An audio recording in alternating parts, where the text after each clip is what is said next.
नमस्कार, मी शरद धाऊसकर. ह्या निवडणुकीला मला शिवसेना पक्षाने उमेदवारी दिली त्याबद्दल मी पक्षाचा खूप खूप आभारी आहे. तसेच आता मी पाचही गावामध्ये फिरत असताना मला लोकांचा चांगल्या प्रकारे प्रतिसाद आहे. तर उद्देश म्हणजे असा आहे, मी गेली 10 ते 15 वर्ष राजकारणात सक्रिय आहे.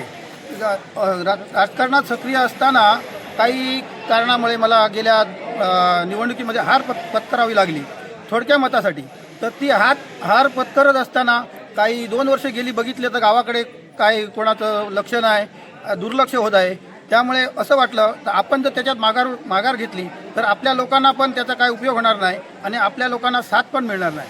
याच्यासाठी आणि आपलं गाव थांबेल तिथेच आणि त्याचबरोबर आम्ही थांबलो तर आमचे 5ही गाव तसेच थांबतील. हा माझा जो काय 5 वर्षापूर्वी जो आपल्या गावामध्ये विकास झाला त्याच प्रकारे तो विकास आपल्या 5ही गावामध्ये व्हावा अशी माझी विनंती इच्छा असल्यामुळे ते मी आपल्या मतदारांचा जे लोक होते आपले मतदार त्याने मला एक भावाने आव्हान करून तुमच्या पाठीशी आम्ही आहोत असं सांगून मी लोकांचा प्रतिसाद ऐकून मतदार आपल्या निवडणुकीला सामोरं गेलो. काय गेली आपण 2, 2.5, 3, 4 वर्ष मी कृपा सिंधू दूध उत्पादक सहकारी संस्थेचा चेअरमन आहे. ती संस्था आपण चालू केली, त्यामार्फत लोकांना गाई म्हशी असे वाटप झालेलं आहे. आमच्या म्हणजे सिंधुरत्नमधून चांदा ते बांधामधून असे भरपूर लोकांना गाई म्हशी दिले दीपक भाई यांच्या माध्यमातून.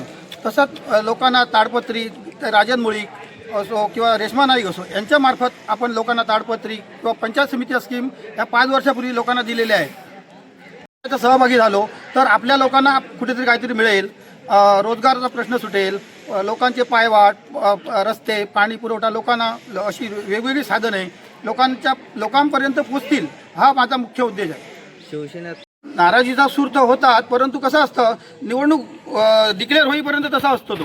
नंतर डिक्लेअर झाल्यानंतर आमच्या पंचोपीस असं आहे, एकाचं काम करा. आज आम्हाला BJPची लोक, इतर पक्षाची लोक पण प्रोत्साहन देत आहेत. त्यामुळे तुमचा विजय निश्चित आहे. निश्चित आहे.